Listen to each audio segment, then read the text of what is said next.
Ngugi taught the world to read Africa in African languages and to dream of freedom on African terms. The celebrated writer passed away in the United States last month and has since been cremated, according to his wishes. His family has announced a public event on the 20th of June here in Kenya to celebrate his life and work. But behind the brilliance of his public life lay deep private scars. I spoke to his estranged son, Professor Mukoma, this week. In this exclusive conversation, he speaks openly about legacy, about pain, love, and what it means to carry the name Ngugi. Listen in. He taught the world to read Africa in African languages. He challenged the system, rejected the Queen's English, and lit the path for decolonized thought. But for 54-year-old Mukoma Ngugi, a professor at Cornell University, Ngugi was more than a literary giant. For me, he's just my father, right? You know, he was just my father. Even though I teach African literature, I've taught his books. In fact, when I was going to school here in Kenya and also in the US, I studied his books. But so it shouldn't be surprising to me to realize just how much he was loved by the world, right? So it's almost like a big embrace, actually. So I don't feel any tension between me as his son and the world mourning him. For me, it makes me realize just how of a central figure in thinking about decolonization, in thinking about writing, he was. Somebody sent me a note, you know, because I'm getting a lot of condolence messages. Actually, this was Kasahun Chekole, his former publisher at Africa World Press, who said that, thank you for sharing your father with us. So I'm leaning on that, actually. That's what I'm leaning on, yeah. I would say I'm not doing very well. Even though, of course, we can talk about the philosophy of anybody who is born is going to die, right? You know, that's just the nature of life. But still, when it happens, though, it's actually extremely painful. So the image that comes to my mind is when I was growing up, I was maybe 7 or 8, and he'll go out, you know, I don't know, at that point he's going out writing, he's teaching at Nairobi University. But I had only one demand from him, which is to bring me books, which ironically, Famous 5, any Blyton, like all Kenyans will know. Okay, maybe the older Kenyans will know any Blyton, Famous 5, Secret 7. So the image that comes to mind now is him with a brown paper bag full with those books, yeah. Professor Ngugi took his final breath in the United States, thousands of miles away from the land that shaped him. There were no cameras, no ceremonies, no national send-off. But not all farewells begin with death. For Mukoma, the fourth born of the literary titan's 10 children, the goodbye came long before. I wouldn't have known he's dying except for I would have known he's dying through social media, except for one brother who told me, hey, things are getting really bad now. That's difficult for me because, as most Kenyans will know, or most people will know, is because I did say he physically abused my mother, Ngugi. So we had a falling out, and we never recovered from that, right? So I actually didn't know he was dying until one of my brothers called me and said that he's actually dying. I didn't know he had gotten cremated, right? Because it started a whole family feud. But the one thing I can say about that is, for me, I told the truth. My conscience is clean. There's nothing but, in a way, he brought me up to be a truth teller as best as I can. So I can't lie and say, you know, like we spent the last few months together laughing and blah blah blah blah. No, it was full of tension. Yeah, and our family divided. Yeah. Yeah, no, I think we have to admit to ourselves that there's no human being without a contradiction, right? And most families have their issues. In fact, when I said he physically abused my mother, Ngugi, there was a lot of divide even on Twitter and on social media and so on and so forth. but I think we have to acknowledge that there's no, like any human being, me, you, anybody who is listening to this, we come with our contradictions, right? How does it make me feel? I don't know. All I can say is I love him, right? In spite of that, like I just love him. He's my father. There isn't more to it, right? I just love him, and yeah, and I'm sorry that we didn't talk for the last 3 or 4 years, but I told my truth, and I think that's fine enough, right? You know what I mean? So, by human beings, we come with our contradictions, and I think that's my takeaway point. I'm sure when my daughter grows up, she'll have if you do a similar interview with her, she'll say, you know, she'll have her own issues with me, as you will with your parents, as anybody else will. So yeah, human beings, we have contradictions. There isn't much more to it. But I would hope my mother would just tell me to speak the truth, because that's what she was as well. But I do want to add something, which is the erasure of women in political struggles, right? So so for me, I know for a fact, because my father went into detention in 1977. He left Kenya in 1982 for exile, forced exile. But so for me, I know for a fact we wouldn't have survived. I wouldn't be here if it wasn't for my mother. And the one memory I have of my mother is at some point, this is when the Moi dictatorship was at its height. And that's when the Moi dictatorship had told, you know, what they call dissident families, that if you disown whoever your descendant is, you can be welcomed back into the fold of society. So, but my mother called us for a family meeting, and she said, the last thing she wants to hear from us, the last thing she wants to hear from us is that we are disowning our father, right? So, and that's how I remember her, right? In spite of all her struggles and so on and so forth. But she did say that we should stand with our father. To the world, Ngugi was fierce in speech, unbending in principle, fearless in prison. But to Mukoma, he was something harder to define. I would describe him as loving. Yeah, my brother wrote an article where he was talking about my father's laughter, right? And I think we all have the same laughter, right? Because, but part of it, I think that the laughter comes from just how ridiculous some of the things we do are, right? So, for example, Ruto says he's a hustler, and he wants a hustler nation. Yeah, and then we vote for him. Like, that's funny, right? You know, like, why? He has already declared himself. So I would say, I don't know, I would say a person who loved writing, because he loved words. He loved the sound of words, but also a person who was deeply concerned about other people and about the world and the contradictions in it. He would tell me the story when people would meet him, they would think he's tall and a giant, you know. So, but instead they meet this, you know, okay, this short guy, you know, who is very humble. That's the thing about him. He was always humble, interested with talking with people, right? But yeah, so you have the public image of him as, you know, like a mythical figure, right? So, and I think for him, you get surprised when people would react to him that way. So, yeah, so I don't think people understood him as a people person. So there was a time, when he got released from detention, when Moi came into power, and he was like, yeah, let the past be the past. But of course, the past was never the past, because when Moi said "fuata nyayo," he actually meant it. So he continued the dictatorship. But he came back, and I don't know, a few weeks later, there was a piece of land that needed tilling. So he grabbed a djembe and just worked on it. But our neighbors were watching him, were saying, how is this possible? How can a professor be tilling land, right?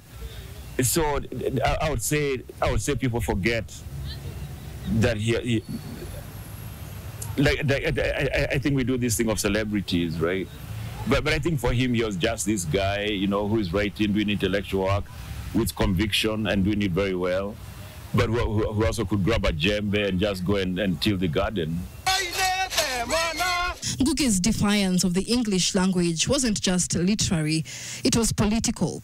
He believed Africa's soul lived in her mother tongues. When he was writing in English, the government actually sort of applauded him, right? You know, so when Petals of Blood was published, then the finance minister, Mike Kibaki, was at the launching. So when he was writing in English, he was applauded. When he started writing in Gikuyu, his language, that's when the government now said, hey, this is becoming too radical.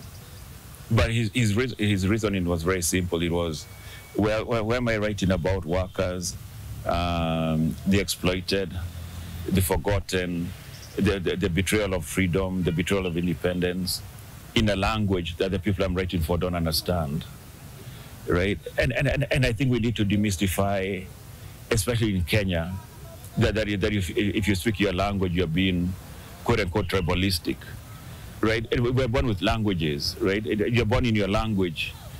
There was a time I was a visiting professor at St. Paul's University in Limuru, where they have a Bible translation center. And one of the fathers there told me that for them, their motivation is God cannot come and speak to you in a foreign language. Like you can be chilling somewhere and then God says to you in a language, you know, maybe Latin, I don't know, or Greek or French. You know what I mean? Yeah. So I think we need to let people speak their languages and see them as a resource as opposed to a problem. But it did cost him though, right? It cost him. He ended up in detention and exile. Then for us, of course, because of the decisions he made, then we also suffered as well, right? But if I was him, I would have done the same thing. I mean, there's no reason. You're born into a culture. You're born into a language. There's no reason to abandon that for some form of universal language. And for him, he says language carries culture, language carries history, language carries philosophy. So if you give up your language just for the sake of a universal, then it's almost as if you're erasing all the knowledge in your language. Yeah. So he left for exile in 1982, wrote a bunch of books after that. But for him, he does say that that Kenya never left him, right? So all his novels are based in Kenya.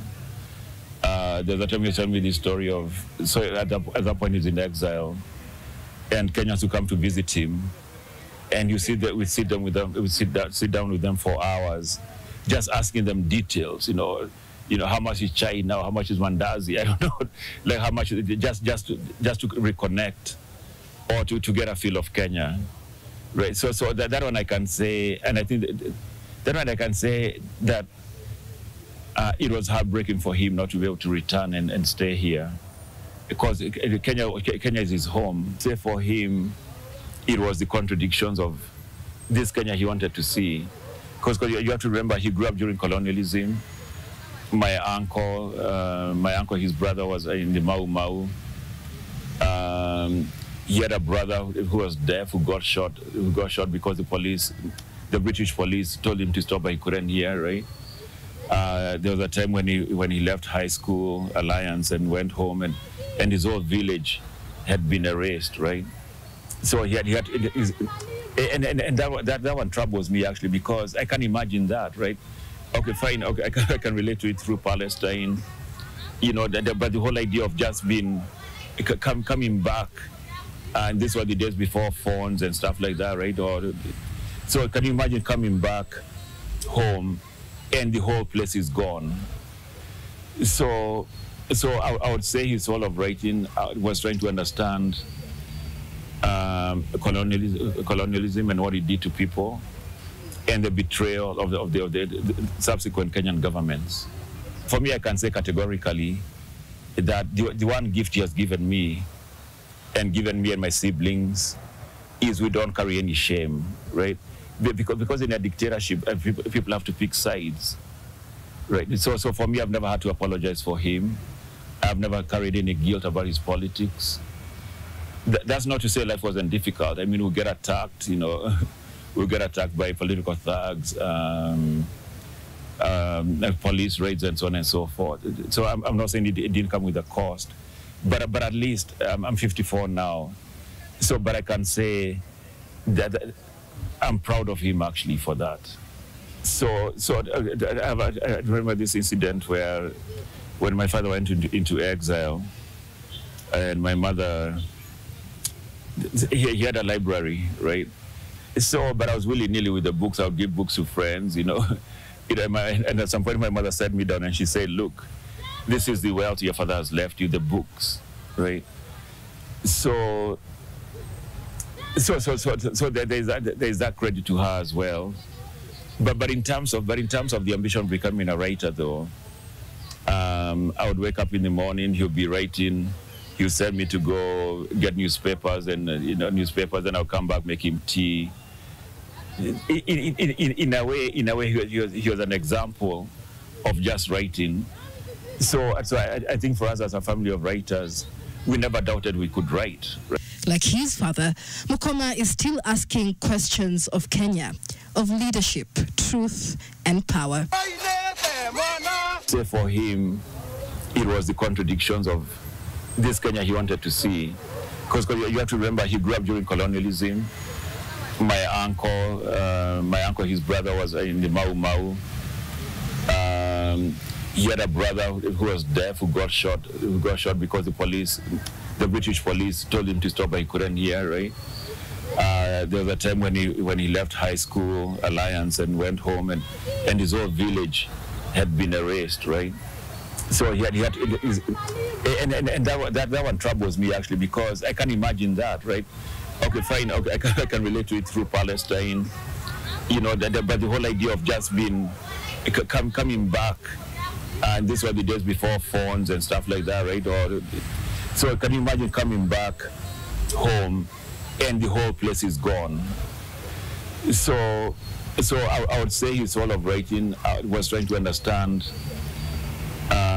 colonialism and what it did to people, and the betrayal of the subsequent Kenyan governments. But I would like to add something, though. I'm very disturbed that Boniface Mwangi went to Kenya and got tortured, and then Ugandan activist went there and got tortured and raped. Martha Karua, the presidential candidate, got kicked out. Also the CJ, Mutunga, they got deported back. I do think, and this is a fundamental point for me, I do think we need to get to a point where we just respect another human being's life. Okay, now you can talk about the politics of it. You can talk about Suluhu and she wants to win an election. We can talk about Ruto, he wants to win an election. We can talk about the post-electoral violence. We can talk about in Kenya. We can talk about the Rwandan genocide. But for the sake of all of us, we need to get to a point where dialogue is better than torture or abductions or killing people. From father to son, Ngugi wa Thiong'o's voice echoes beyond the page, in memory, in language, in legacy. Not perfect, but powerful. Because he was also very wise, right? You know. So I think what I missed then and what I'll miss now moving forward is just this guy I could call who is wiser than me. Who knows more? Well, okay, maybe I shouldn't say he knew more than me, but he knew enough more than me, just to call him and just get a quick feel of what he's thinking. Then at the same time, we used to exchange our writing. So he would send me whatever he's writing, and I'll critique it, and I'll send him what I'm writing. In fact, as a family, we did that, right? You know, that's why we have. I think in my family, we have four published authors, right? Because we would exchange manuscripts. So I don't know. I think I'll just miss that. That exchange of ideas, whether it's writing or political thinking, or just life. Yeah. I would say he's actually the major influence in my life. That one I can't. that one I cannot deny, right? You know, yeah. So some time back, I said I'm me because of him, and maybe that's the best way of putting it. Michelle Ngele Odhiambo, NTV.